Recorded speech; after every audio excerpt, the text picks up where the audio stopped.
Yeah, we're still on the same handout. Page 6, is that it? Yeah, right. And we're on page 300 in your text Okay. is where we're going to start. We talked last time about the beginning of Locke's economics, and how property is formed by mixing your labor, but then with the advent of money, you get this detachment that's possible. So a person can own a great deal of land, and he's not violating the law against waste, because now he can sell his surplus in exchange for money. And money doesn't spoil, so therefore, he's escaped violating the law against waste. And this justifies that unequal ownership of property. So Locke makes the argument that unequal ownership of property is beneficial to all. I just want to make sure we understand why that is. He says it's because it makes people more efficient, right? Because you have this division of labor, which becomes more enhanced as the economy grows. And so he makes that famous statement that a day laborer in England is better off than a king in America.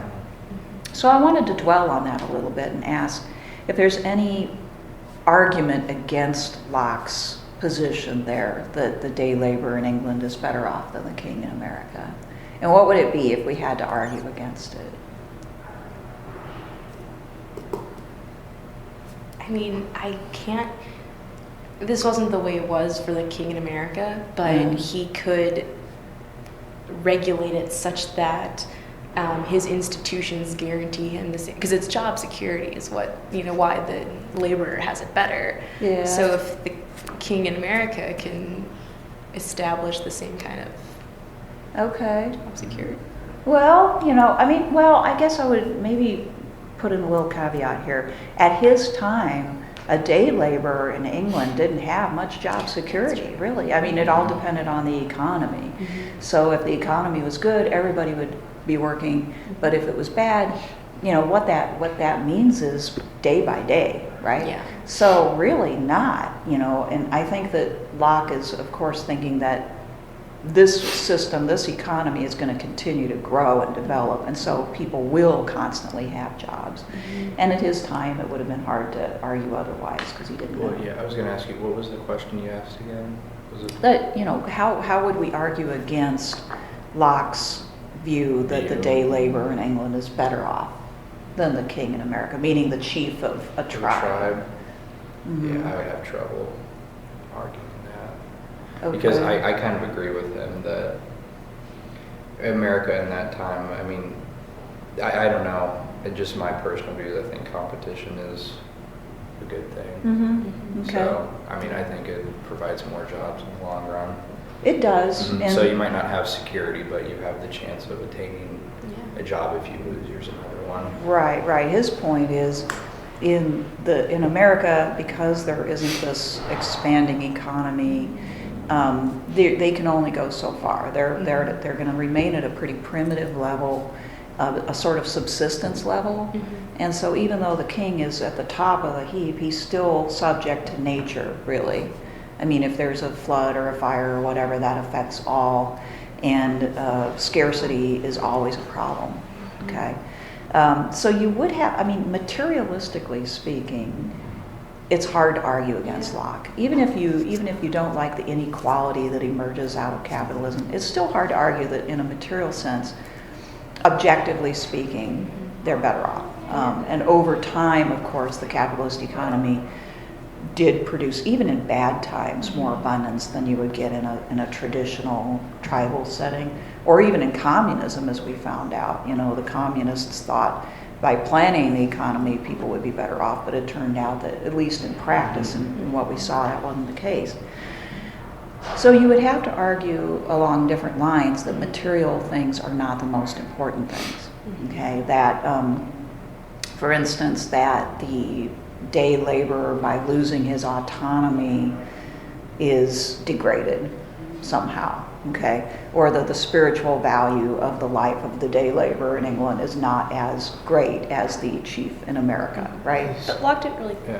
Or go ahead. Sorry, he didn't really concern himself with the soul, Exactly. that kind of thing. So it's like, well, Right, it's kind right. of a moot point. Well, not moot to everybody, though, moot Right. to him. Yeah.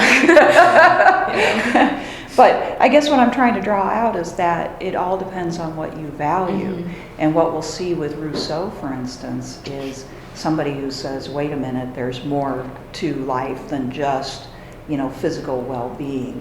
And that sometimes too much physical well-being actually makes people soft and is bad for them.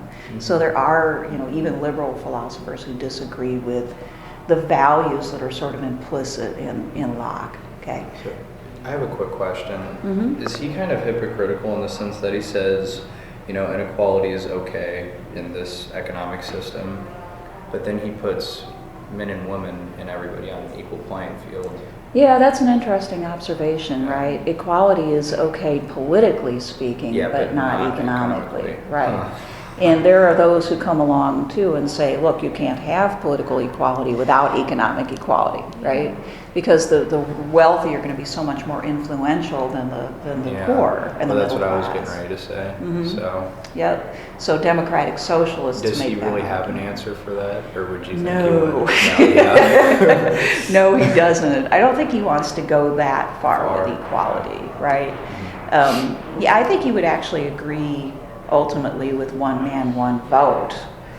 But he would not, I don't think, have a problem with the wealthy having more political influence because of their money. Because he's among those people who would say, like Hobbes actually, that those who put in more perhaps ought to have more influence. So if you're doing a lot more for the economy, you're paying a lot more taxes, it's sort of natural that you would have more influence too. So yeah, and other people came along later and said, now wait a minute, if natural equality really exists, then we can't have it in any real sense without some attempt to level property, and that's where the democratic socialist arguments come from. Well, right, because I was going to say, couldn't you temper your argument with like the laborers? So like you'll represent the laborers in Parliament, or when their whole system emerges, Right. just a different faction that still isn't as well off as like the Mm-hmm. more Well, affluent. later on that happens with labor unions, labor movements. At this point in time, I doubt if he could have even conceived of that kind of power. But yeah, that is one way that it sort of corrected itself to a certain extent, is through the power of, collective effort, through joining together. They somewhat balance the power of property owners, right? So there's that as well.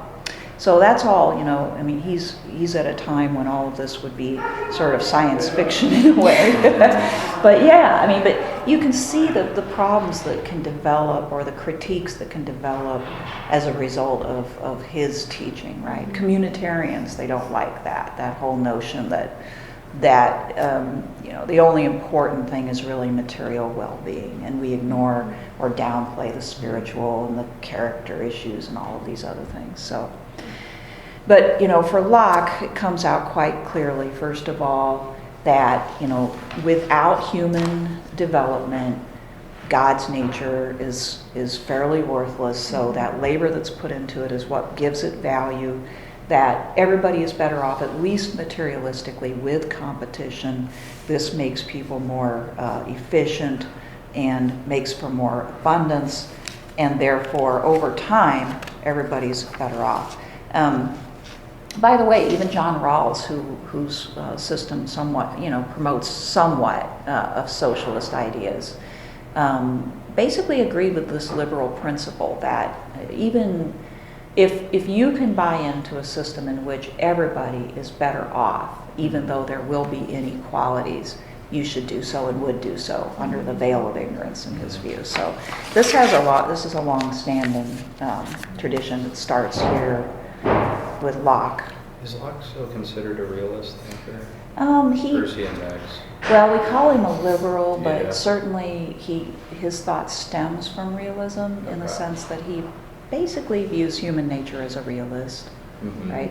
We're self-interested, but there's, it's a softening of it because we're also somewhat social, we're capable of moral thought. Hobbes is a hardcore realist, right? Locke modifies it, but still he's not an idealist. He wants to base government on something that everybody can agree on and can see in their long-term self-interest. So, yeah. All right, so well, we already covered the idea of paternal power, but I did want to dwell on that a little bit more in that chapter on paternal power. First of all, where he deals with the, basically the argument that he makes in great detail in the first treatise that we didn't read is in this chapter. And where he deals with parental power as opposed to paternal power is in paragraph 53 here on page 300. Just the way that he puts it here, he's really challenging the patriarchal idea. He says, had but this one thing been well considered without looking any deeper into the matter, it might perhaps have kept men from running into those gross mistakes they have made about this power of parents, which, however it might, without great harshness, bear the name of absolute dominion and regal authority when under the title of paternal power it seemed appropriated to the father, would yet have sounded but oddly, and in the very name shown the absurdity, if this supposed absolute power over children had been called parental, and thereby have discovered that it belonged to the mother too, for it will but very ill serve the turn of those men who contend so much for the absolute power and authority of fatherhood, as they call it, that the mother should have any share in it. Locke has a tendency to write very long sentences. What do you get out of that? Especially that last sentence there. What's he really trying to say?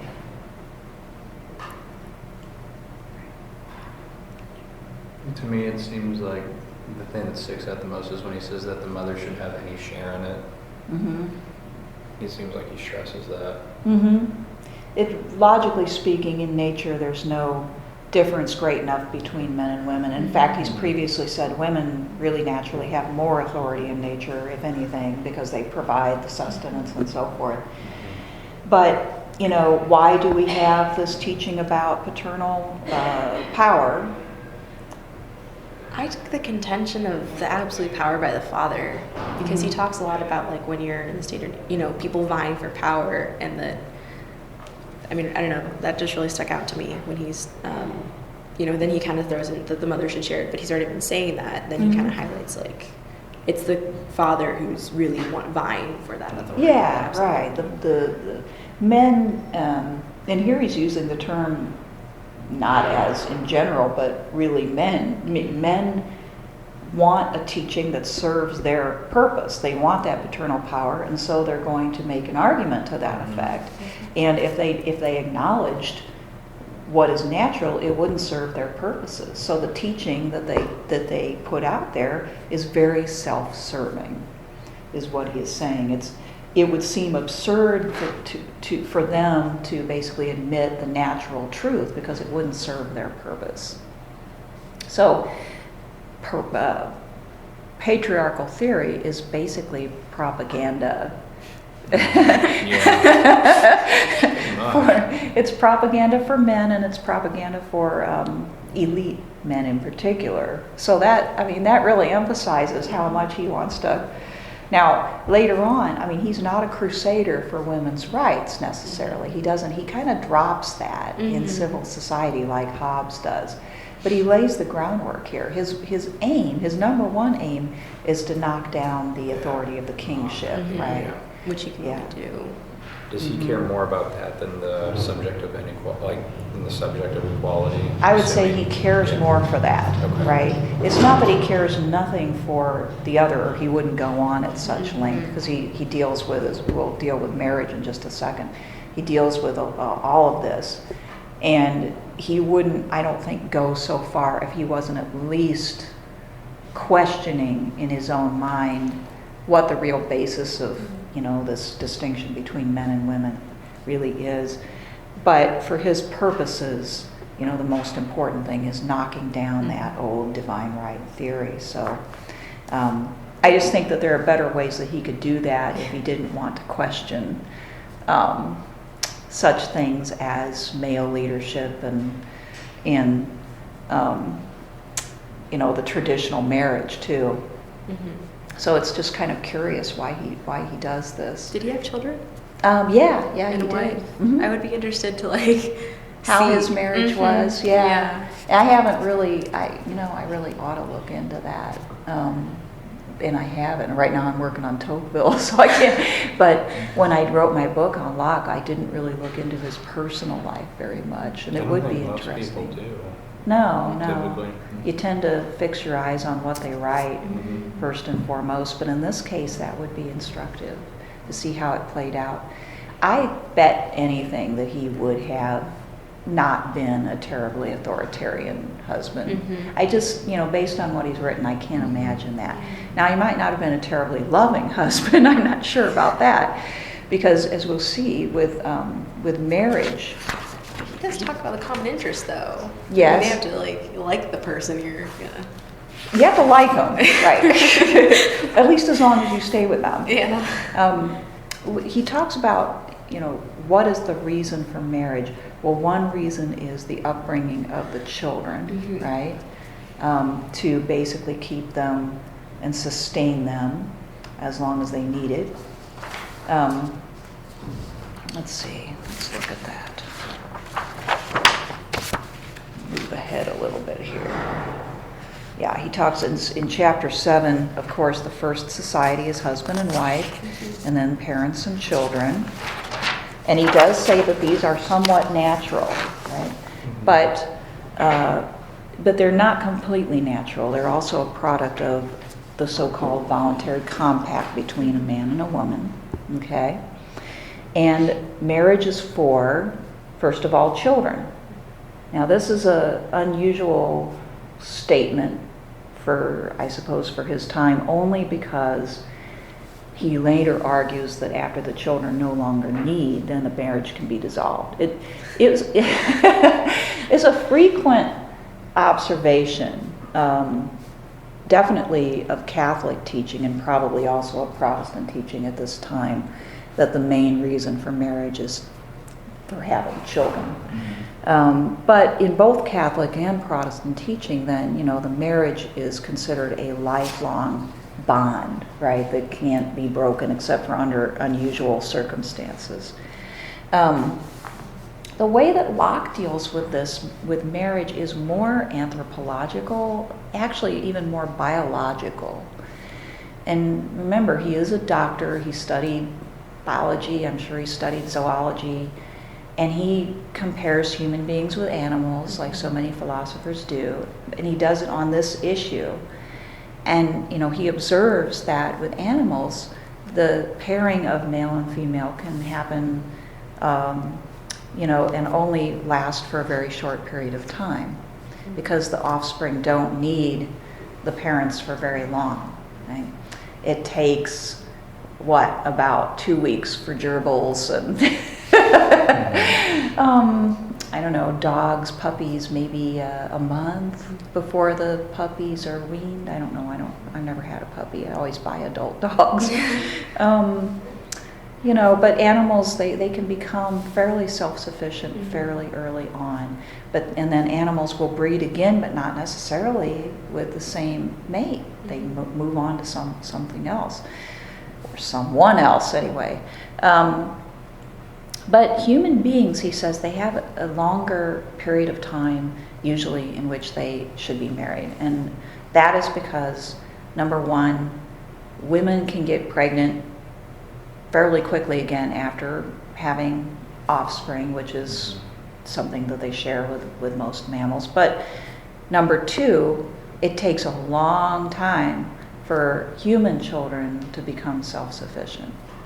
So back then, of course, there was no birth control, so that meant that through the fertile years, there would oftentimes be one child after another, every 1 or 2 years. And so the length of time in which some child that you're rearing is in need of your immediate care is going to be quite a long time. Okay, so that would be from about 16 to about 40 plus another 12 years. 55 maybe. So, notice how he's looking at this. Now, how do you think this would have gone down with people who were highly religious and who saw marriage as a spiritual compact and a promise before God and all of that? I don't know if it goes down too well. This seems kind of almost, I don't know, if not sacrilegious, sort of It seems like he's distasteful. taking religion almost entirely out of the whole concept. He's like He- pushing yeah. it aside. At this moment, he is. Later he'll bring in God occasionally, but He doesn't this even isn't really mention it in this section too much. right. And certainly this isn't what the preacher would say when he's marrying people, or preaching on Sunday about marriage. Well, your children are going to need you until about 12. Well, You don't like your husband. It's interesting, whenever you say this point right here, marriage reflects what is natural, is this kind of like him, I guess, I don't know how to phrase it, but is this him like kind of relating marriage to the state of nature and the commonwealth? Kind of, that in the state of nature you form cooperation to get a commonwealth. Is that what he's kind of comparing it to? To a certain extent, he says this is a type of society, and it is natural to a certain extent, and it's compact to a certain extent. He is going to distinguish it from the purely political compact, because there's less nature in the purely political social contract than there is in marriage. Marriage starts with this natural attraction of male and female, and then it proceeds with the natural instinctual desire to bring children up, to not abandon children, and it continues out of this mutual cooperation and agreement, but it has its basis in something that's not purely about rational self-interest, whereas the political compact does. So he's making a comparison. He's saying you can't say that political compact is modeled on the family. It's another attempt to break from that patriarchal, family, the kingdom is the body politic kind of teaching of the past. But couldn't you model the family off of the political contract? So, I think that is going on as well. In other words, he's beginning to question at what point does marriage and family become something other than just God ordained and natural too. Yeah, so there's that going on as well. This is serving two different purposes. And it's interesting that he would go on at such length again about something that really wouldn't need to be elaborated on so much if he was simply saying, he could simply just say, look, family is natural and God made it this way for the upbringing of children maybe, but also for spiritual reasons, and politics is something else. But he doesn't. He actually begins to sort of whittle away at the purely religious view of marriage and family. Well, going off of that, I was just going to bring this up at this point, that he says that, you can basically separate whenever you see fit. Yeah. Marriage doesn't need to last. That would really, I think, mess with people back then. Oh yeah. The idea that the marriage can be severed at least when children can take care of themselves, which would be, like I said before, around 12, 13, something like that. well, that sounds like fighting. Men had been killed for less. Yes.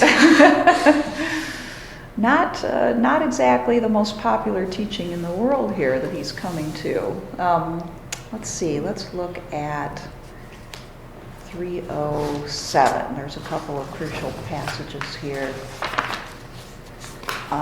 First one is in paragraph 79, where he says, for the end of conjunction between, that is the goal of conjunction between male and female, being not barely procreation, but the continuation of the species, this conjunction betwixt male and female ought to last even after procreation, so long as it is necessary to the nourishment and support of the young ones, who are to be sustained by those that got them, till they are able to shift and provide for themselves.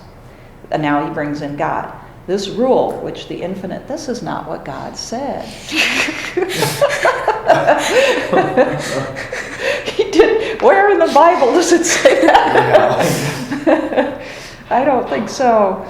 But he would say, and this is, he's using that language that maybe is would be more familiar after reading Thomas Jefferson, the wise maker, creator, ruler of the universe. In other words, the maker of those natural laws and sort of reason that we see in the natural world, not the God of the Bible here. So you got to ask yourself, okay, when did he say that? Well, he says that through what you observe in human behavior rather than what you read in the Bible or hear in the pulpit. So, and then on paragraph 80, he says, and herein I think lies the chief, if not the only reason why the male and female in mankind are tied to a longer conjunction than other creatures, because the female is capable of conceiving and de facto is commonly with child again and brings forth to a new birth long before the former is out of dependency for support on his parents' help and able to shift for himself and has all the assistance that is due to him from his parents. Again, that's a biological explanation. It makes sense, but it's certainly not in any way religious or biblical. So why does he do this? Well, you know what? I can't think of any other reason other than he wants to question the institution. That's why I said maybe his marriage wasn't all that great. I don't know. Or it was, maybe he considered it a partnership that was based on mutual consent. Well, because it doesn't really sound like he's, pooing on the church, especially in the same way that Hobbes would. Mm-hmm. Would at certain points, though maybe passive aggressive. Like Right. Locke just seems to be, more matter of fact about it. Like, well, I mean, Mm-hmm. It seems like he's more for divorce, Yeah. and that just kind of separates him in general. Uh-huh. Yeah. He definitely is. And he wants to make this... Yeah, like he might not be necessarily against the religious views, he just doesn't agree with all of them, it seems like. Right, yeah. I understand what you're saying. He doesn't have this sharp, sort of nasty attitude towards religion, but yet he is still probing and questioning and kind of separating himself from the traditional view. And this is a great place to see that. He's also not trying to rewrite religion totally. Hobbes comes up with his own theology, basically. This is, he touches on this area where he's going to differ, but he's much more respectful about it. He doesn't go out of his way to point out what he's done. But it is interesting that he goes on, at length to I think that the mere effort says something about how he thinks about it, feels about it. And with later liberal thinkers, this becomes part of the basis for the idea of a more egalitarian marriage, of female political equality, and even of divorce, family and divorce. The idea of marriage and family becoming more and more contractual. This is kind of the core of it, the foundation of it. Okay, and let's see now, how does he explain why it is that men in civil society generally end up leading the family? This is interesting too. Now remember, Hobbes said, well, that's because men actually make the compact typically, in reality. Though in nature, men and women are equal as it's happened in history. Men are usually the ones that cites history. Right, yeah, Okay. right. This is what he's referring to is that, we see with revolutions and wars and conquests and all of that men tend to take the lead, so they're in charge when the compact happens. Okay. Yeah. Here's what Locke says. He says, but the husband and wife, though they have but one common concern, yet having different understandings, will unavoidably sometimes have different wills too. And I think by different understandings, he doesn't mean different levels of understanding, but just that they're two different people, okay? It therefore being necessary that the last determination, the rule, should be placed somewhere, it naturally falls to the man's share as the abler and stronger. but this reaching but to the things of their common interest and property leaves the wife in full and free possession of what by contract is her peculiar right, and gives the husband no more power over her life than she has over his. Okay, so there's a question about what he means by the man's share as the abler and the stronger. Okay, what did you think that meant when you read it? I took that as the typical hunter-gatherer. I am physically bigger, but then I had a bit of difficulty with that, especially given everything he's just said, about the equalities. The woman is the one who's, if anything, abler and stronger to actually raise the child. Right. But now we're talking about civil society. This is after a compact's been made that might make some difference, It seems like he goes out, makes a bold statement, and then tries to repair it a little bit by saying that since there is a mutual agreement, that the husband does not have any power over her.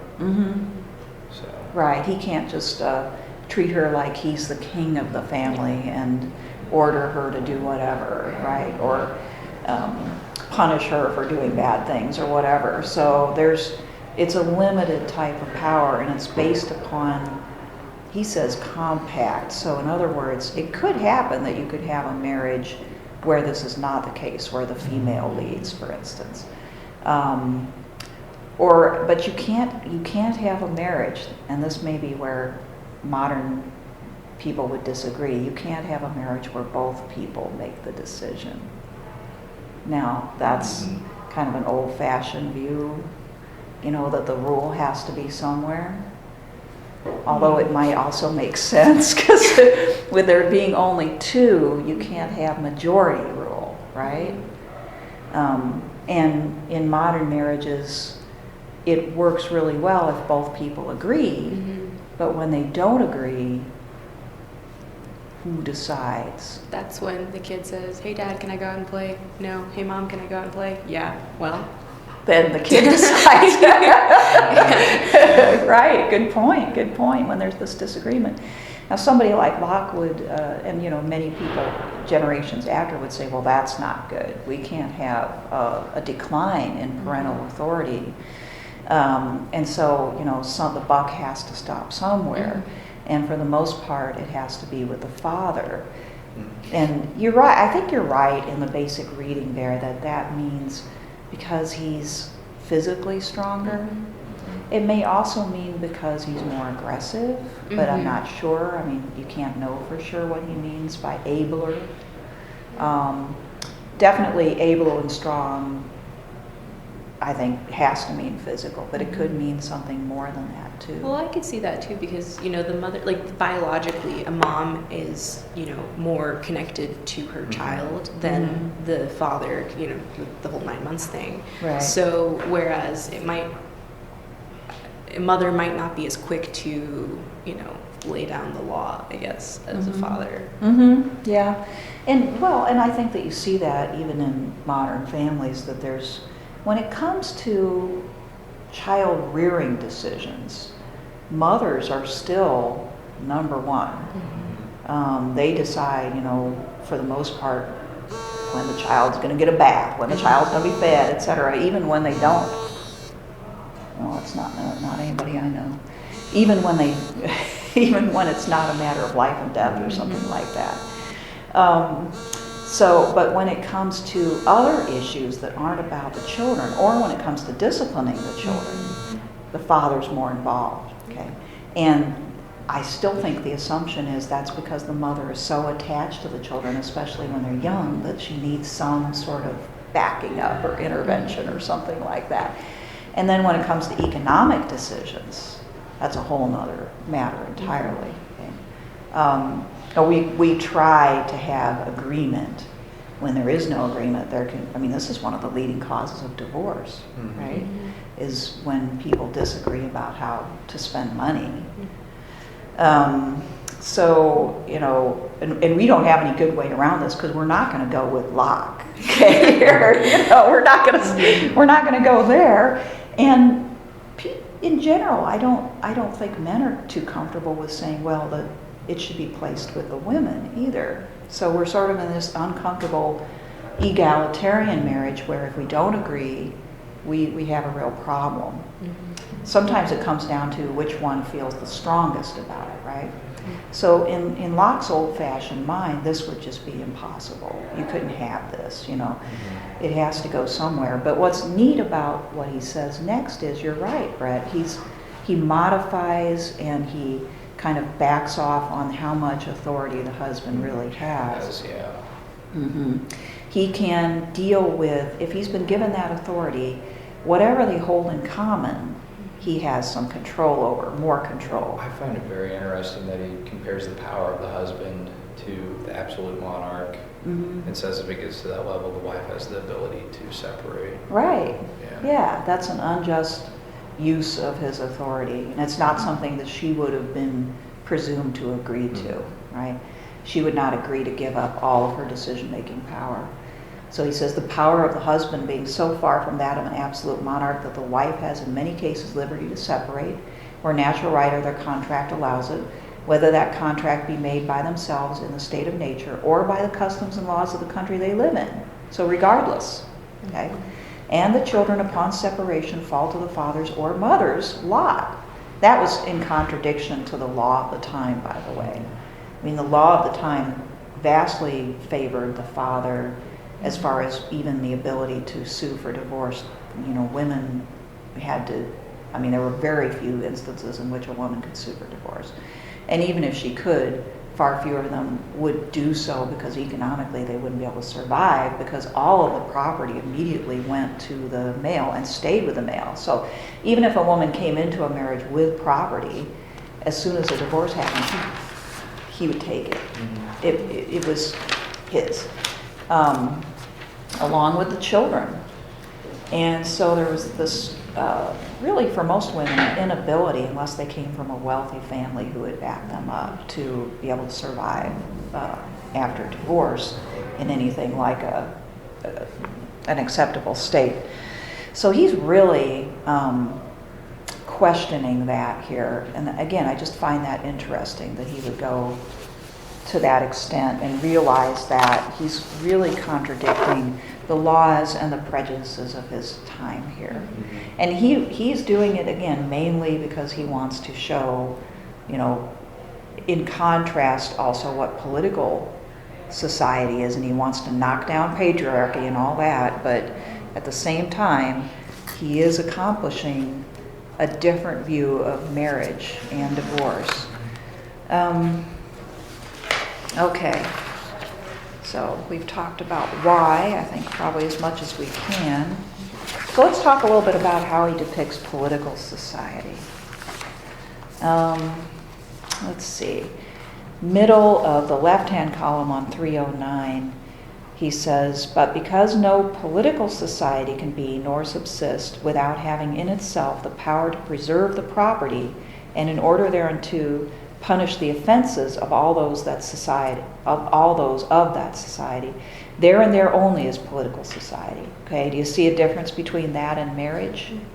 Okay, you have law and you have execution and you have punishment.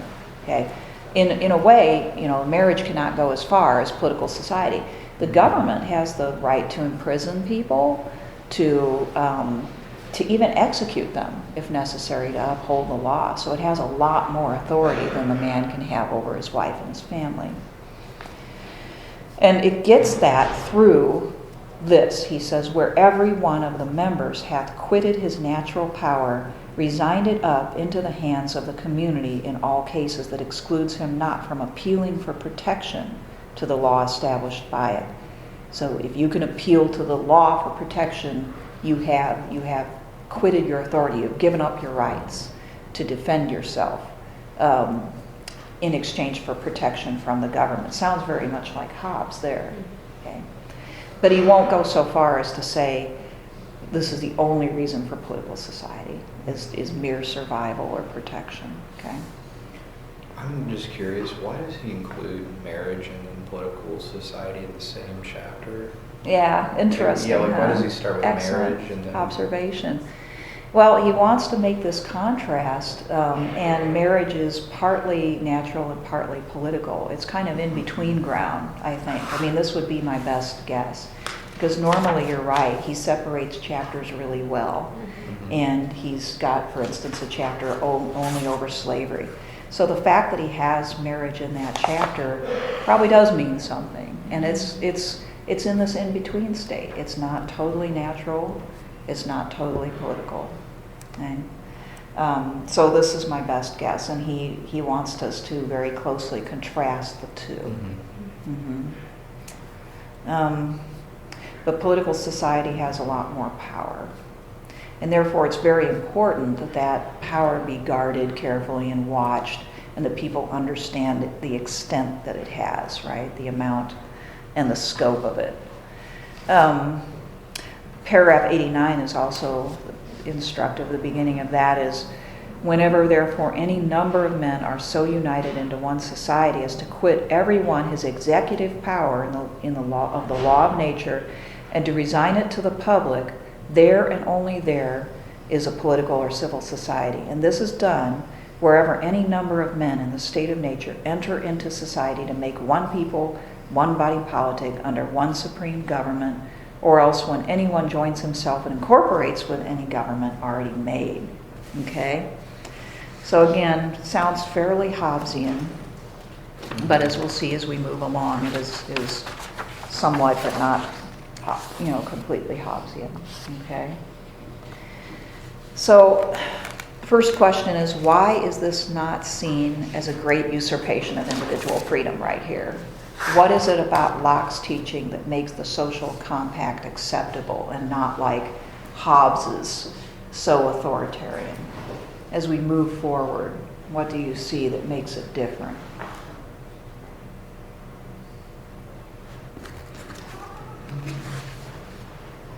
Well, maybe we can get to this by how it's made. Let's go into more detail about how the compact is made,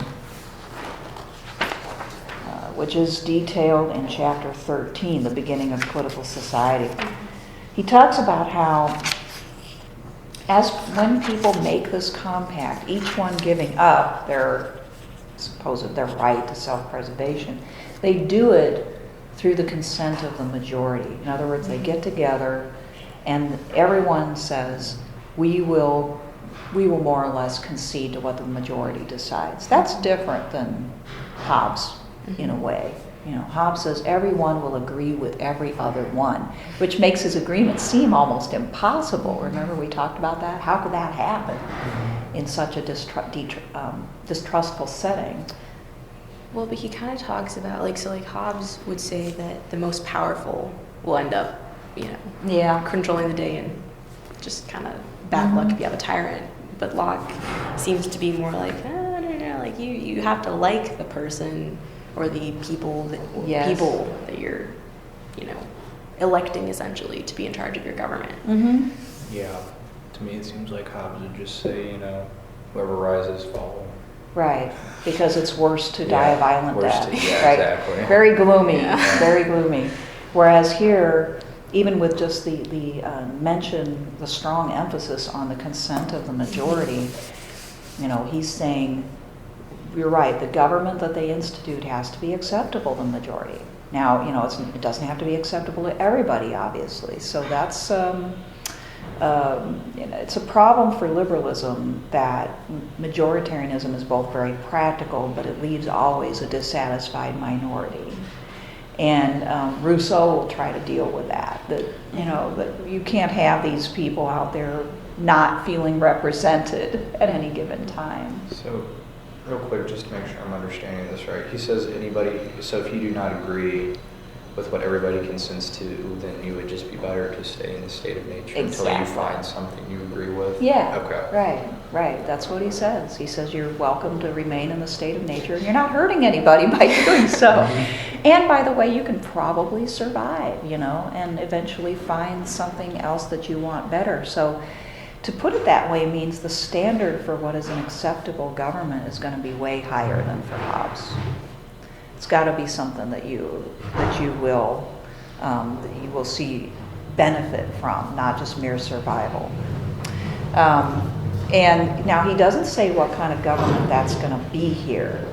Later on, he elaborates what the best type of government is, but he doesn't say right here. Yeah, the Commonwealth, with parliamentary supremacy is what it's going to be, right? It's not going to be a monarchy. Or a democracy. Not a democracy, right? No, not quite. So that, he will elaborate on his preferred form of government. But here, if we took this literally anyway, whatever the majority decide it becomes the government. But the majority can always decide to revoke, its consent. So there's the other side of the coin. And that's why you can always have a revolution if the people don't feel as though their government is serving its purpose anymore. That makes him very different from Hobbes. I thought it was interesting that he doesn't seem as concerned. So Madison and the gang are really concerned with the tyranny of the majority. Right. And Locke was an aristocrat. Yeah, sort of. I mean, he was fed and housed by aristocrats. And so I guess I just kind of expected to hear more about at least some apprehension, the majority to get out of hand. Well, excellent observation. He is not as worried as he probably ought to be about that. He establishes legislative supremacy later on in this book, and does not have checks and balances. It's a common misunderstanding of Locke that he is so much the prototype of the American Constitution that he has, full checks and balances and separation of powers. He does not. There is no separation of powers. All of the power lies with the legislature, really, and the executive becomes merely the executive, somebody who executes the laws. The courts are not set up as anything like our judicial review process or anything like that. So, and really, his only check against this tyranny of the majority would be observation and vigilance. He discusses how people need to kind of always be watching for any tendency in the direction of tyranny of any kind. And he briefly touches on the fact that the people could, through the legislature, create a tyranny in which minorities were abused. But it doesn't get a whole lot of time, because he's so worried about the tyranny of the elites and the few. That's what the problem was in his day, if anything. So I think that's a great observation, because it's a flaw. It's a flaw that the founders corrected in his thinking. Yeah. Although Tocqueville didn't think so. He thought that the founders tried but failed. It's interesting. He thinks that he looks at democracy as a social phenomenon, and through social and cultural effects, the constitutional checks against majority tyranny are not good enough, because democracy creates this uniformity in thinking and this acquiescence to the loud voice. Yeah. Okay. Well, we can talk more about that next time. But all right, that's a good place to stop. Speaking of Tocqueville,